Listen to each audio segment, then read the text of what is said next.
queridos, como vocês estão? Tudo bem? Nossa equipe está aos poucos recuperando o tempo perdido, já que ficamos praticamente um mês fora sem postar nada. E quando pensamos que nosso canal nunca mais conseguiria postar nada, Deus surge para salvar a pátria e nos mostrar como resolver o problema que nos atrapalhava tanto. Louvado e glorificado seja o nome do nosso bom Deus, que nos ajuda, inspira e fortalece para pregar o Evangelho por aqui. Hoje seremos levados ao país do chocolate, Suíça, onde Deus abriu o conhecimento das pessoas usando um simples instrumento humano para a glória e honra do seu santo e bendito nome, que é bendito para todo sempre. Amém? Meu nome é Diego Isalraldi e sou teólogo protestante. Vamos começar? Quando Deus escolhe seus instrumentos humanos, Ele tem algumas preferências, como já devem ter percebido.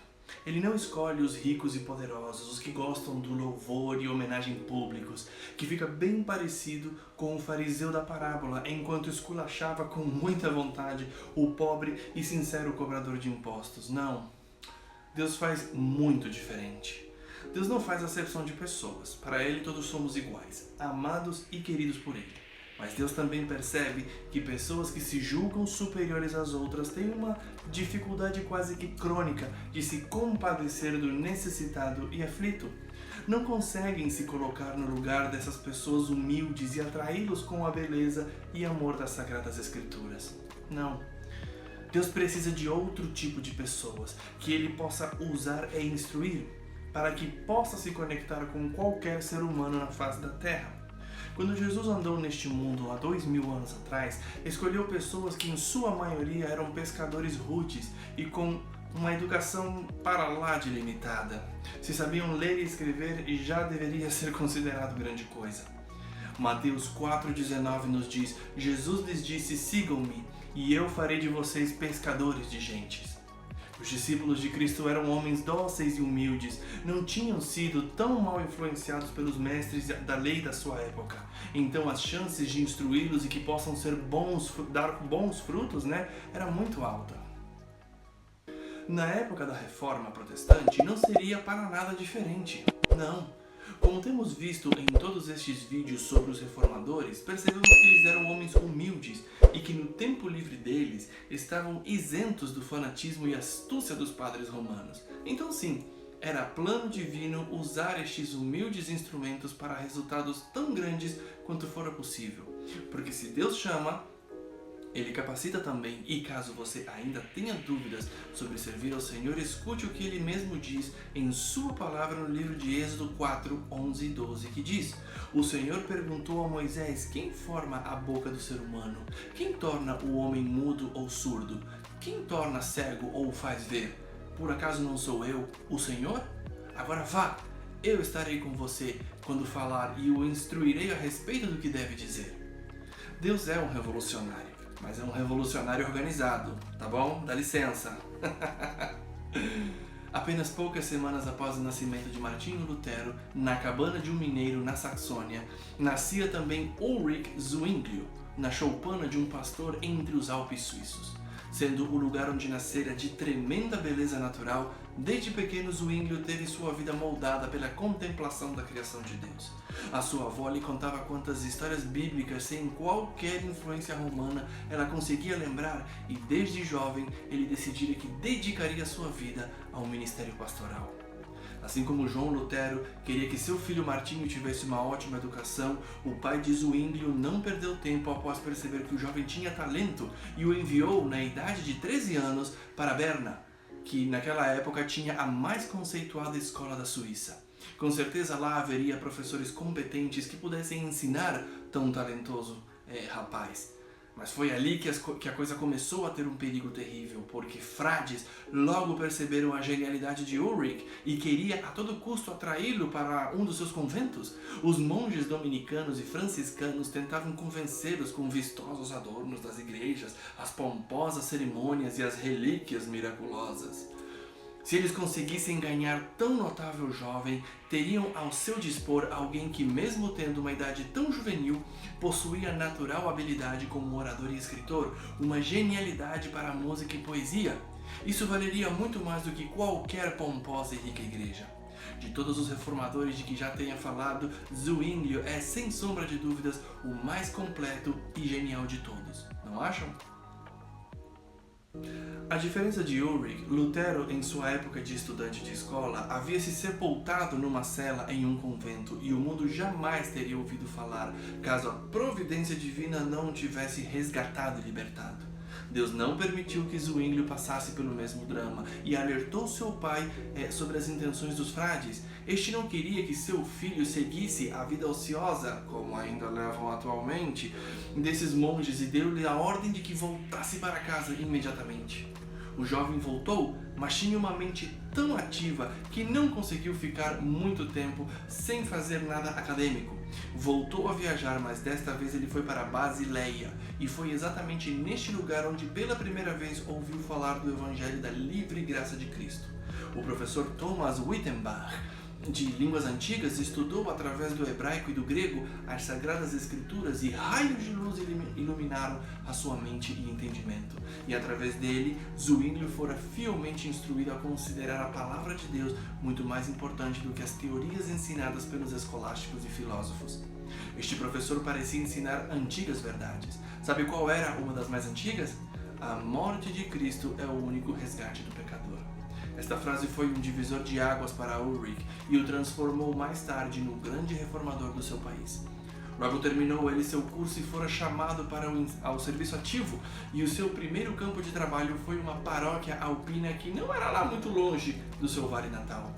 Sendo ordenado padre, ele se dedicou ao incansável estudo das Sagradas Escrituras, pois ele costumava dizer que quem ensina e apacenta o rebanho de Deus deve estar muito bem preparado e versado em sua palavra.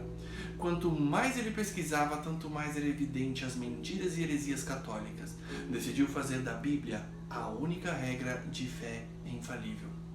Zwinglio costumava dizer que as escrituras sagradas vinham de Deus e não do homem, e mesmo aquele Deus que escreveu podia esclarecê-la e dar compreensão. Ela não falha, é clara e ensina por si mesma.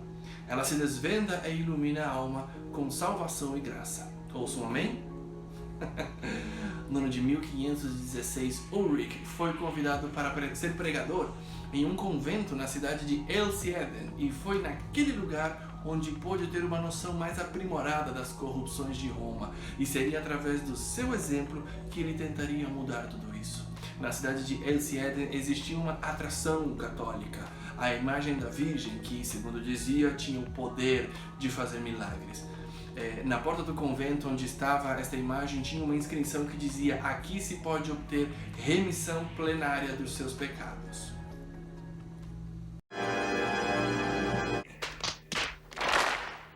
Sempre tinha uma quantia interessante de pessoas que diariamente acudiam a esta imagem da Virgem, mas na grande festa anual da sua consagração, multidões eram vistas de toda a Suíça e até da França e Alemanha. Isso angustiava Zwinglio, mas ele aproveitou a oportunidade para proclamar liberdade a esses escravos das superstições através do Evangelho. Os sermões contra essa heresia eram poderosas. Zwinglio deixava claro que somente através de Jesus e a sua intercessão e graça era o que o ser humano precisava. É claro que os ouvintes sempre estavam divididos em dois grupos. Os que não aceitavam suas palavras, porque, verdade seja dita, era muito amarga a decepção de ter feito um caminho super longo e penoso que não teria qualquer proveito. O perdão e o livramento não eram aceitos por essas pessoas. Estavam acostumados ao velho caminho e tinham preguiça e perplexidade de pesquisar qualquer coisa nova e ou diferente. Era muito mais fácil confiar sua salvação nos padres católicos e no Papa do que procurar a pureza de coração. O outro grupo recebia com alegria as novas da redenção por meio de Jesus Cristo. O que Roma decretara como necessário para a vida não conseguia satisfazer mais as suas mais profundas necessidades espirituais. Não conseguia trazer paz na alma. Quando retornavam aos seus lares, compartilhavam com os amigos, familiares e vizinhos o que tinham aprendido nos sermões do reformador, e assim a reforma avançava cada vez mais no país. O resultado não se fez esperar. O número de peregrinos para visitar a imagem da Virgem diminuíra enormemente. Ofertas decresceram e o salário de Zwinglio também diminuiu consideravelmente. Mas isto não o incomodava.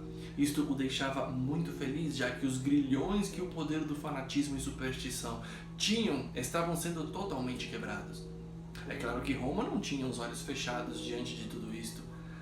Eles meio que se abstiveram de intervir. Estavam sempre tentando de tudo quanto era jeito convencer Ulrich de ficar do lado deles através de lisonjas.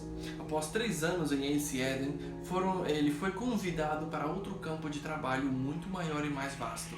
Pregador na catedral da cidade de Zurique. É mole? Esta era a cidade mais importante da Confederação Suíça e a sua influência seria amplamente sentida ali. Os eclesiásticos que convidaram Zwinglio para Zurique eram da velha guarda, sabe? Não queriam inovações de nenhum tipo e forma. Sendo assim, o chamaram para uma reunião onde lhe passariam a instrução do que ele devia fazer. Presta atenção na verdadeira intenção dos representantes de Roma. Farás todo o esforço para coletar as ofertas sem desprezar nem a menor delas. Exortarás os fiéis, tanto do púlpito como no confessionário, para que paguem dízimos e ofertas e os impostos, e que devem mostrar seu carinho pela igreja através dessas doações. Você terá que aumentar as ofertas que se recolhem dos doentes, das missas e em geral de toda a ordenança eclesiástica. No que diz respeito à administração dos sacramentos e à pregação e culto do rebanho, são deveres do capelão, mas isto você pode delegar, tipo terceirizar, sabe? Principalmente no quesito da pregação. Você não vai administrar os sacramentos a ninguém, a não ser que sejam pessoas notáveis e importantes, e somente quando você for chamado. Não te é permitido administrar para qualquer um sem fazer distinção entre as pessoas. Zwinglio ouviu em silêncio esta ordem satânica e totalmente equivocada. Após eles terminarem de falar, passou a agradecê-los, pela oportunidade e privilégio a que fora chamado, e explicou-lhes qual seria seu método de ação. A vida de Cristo tinha sido oculta por muito tempo às pessoas. Vou pregar o Evangelho de Mateus em sua totalidade, tirando referências que achar necessárias unicamente das Sagradas Escrituras, comparando textos e buscando compreender através da oração fervorosa e constante, não é mesmo?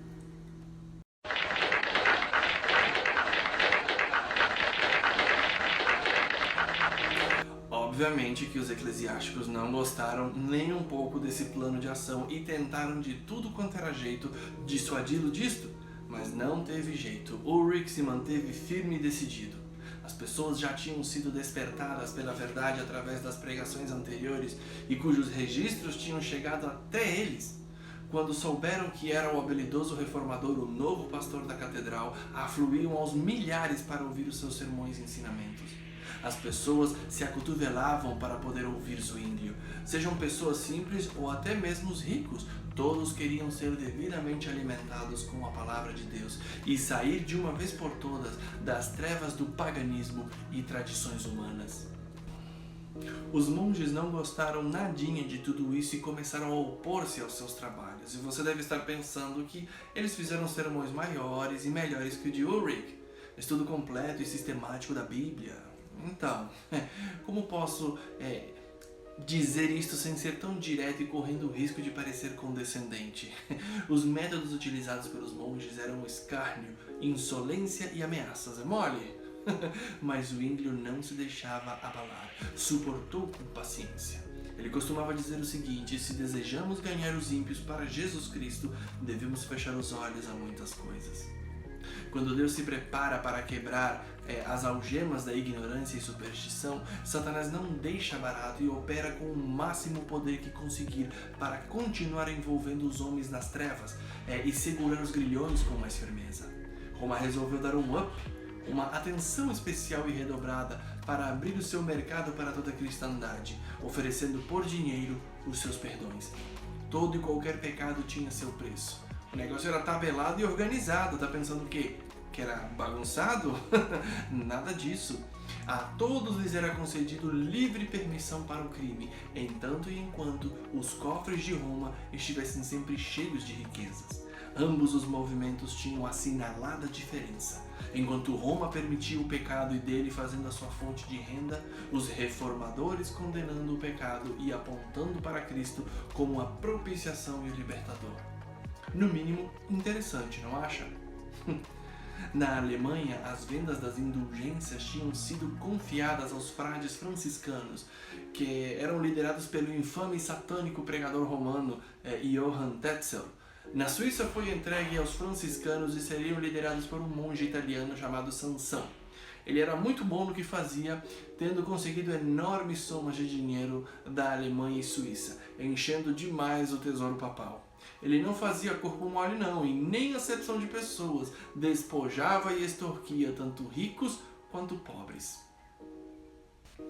A influência, no entanto, da reforma já se fazia sentir, e apesar de que Sansan não podia ser legalmente proibido de entrar, isso não queria dizer que não era possível que alguma coisa seja feita para impedir este comércio profano e blasfemo. Zwinglio ainda estava em Elsieden quando Sansan e a sua comitiva chegaram e entraram na Suíça e se dirigiram a uma cidade vizinha. O reformador se lhe opôs e expôs as suas pretensões com tanto êxito que ele foi obrigado a seguir para outras localidades. E olha que eles nunca chegaram a se ver cara a cara, hein? Os sermões de Zwinglio na Catedral de Zurique despertaram muito interesse. Ele, no entanto, tomava cuidado, para não abordar tudo o que ele queria. Precisava tomar cuidado de não dizer tudo de uma forma muito direta ou de uma única vez. Ele desvendava as verdades bíblicas na medida que as pessoas podiam suportá-la. A ideia era conquistar seus corações e não criar o preconceito. De quando em quando, discípulos do Evangelho de Cristo eram levados à tortura, fogueira, etc. O bispo de Constança enviou 3 delegados ao conselho de Zurique para acusar Zwinglio de ensinar a transgredir as leis da igreja e colocando dessa forma a sociedade em perigo. O reformador se defendeu dizendo que a única coisa que fez foi pregar o Evangelho de Cristo e que se as pessoas seguissem os seus mandamentos, seriam transformados pelo poder de Deus. Os delegados não desistiram e continuaram com as suas acusações. Usando apenas as Sagradas Escrituras, Ulrich provou a verdade e, como resultado, um dos delegados de Roma se converteu à fé reformada.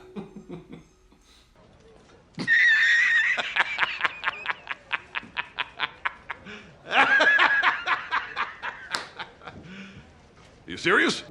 Já concluindo a história, os romanistas decidiram fazer um debate aberto, onde eles mesmos escolheriam o lugar, os juízes e tudo mais para tentar desesperadamente controlar o resultado.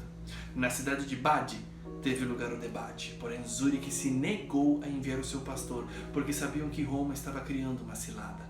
Então resolveram enviar emissários que representariam o reformador. Johannes Oecolampadius e Berchtold Haller foram os escolhidos para representar Zwinglio. Do lado católico foi escolhido o famoso Dr. Johann Eck e a sua equipe, uma hoste de ilustres doutores e prelados. Apesar de que Ulrich não estava fisicamente presente, a sua influência se fez sentir. Os secretários que tomariam notas do debate eram romanistas e apenas eles podiam anotar. Ninguém mais foi permitido anotar o que se ouvia sob pena de morte. Ah, a Igreja do Amor, né? Mesmo com este impedimento, 2 estudantes faziam um resumo detalhado que era secretamente enviado para Zwinglio pela mão de outros 2 estudantes, e este escrevia sugestões e ideias para que seus representantes pudessem expor no debate. Interessante que na conferência o altivo Dr. Eck subiu ao púlpito esplendidamente ornamentado, enquanto que o humilde Oecolampadius, mediocremente vestido, sentou-se na sua frente num banco tosco. Eck sabia que se tivesse sucesso seria famoso e Roma lhe pagaria uma enorme fortuna. No entanto, quando seus melhores argumentos falhavam, recorria a insultos e até mesmo blasfêmias. Legal, né? Oecolampadius era simples e bíblico. Eck não conseguia derrotá-lo. Sabe o que isso me fez lembrar? Atos 6:10, que diz: nenhum deles era capaz de resistir à sabedoria e ao espírito pelo qual Estevão falava. Quando singela e humildemente nos apoiamos em Deus e em sua verdade, as forças do inferno não prevalecerão sobre os seus servos.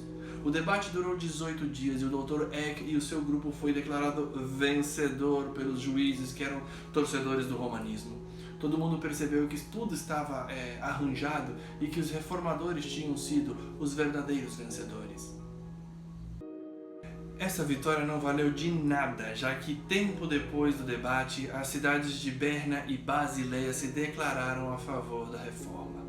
A vida deste reformador é um exemplo para todos aqueles que desejam levar uma vida de acordo ao que Deus em sua palavra ordena.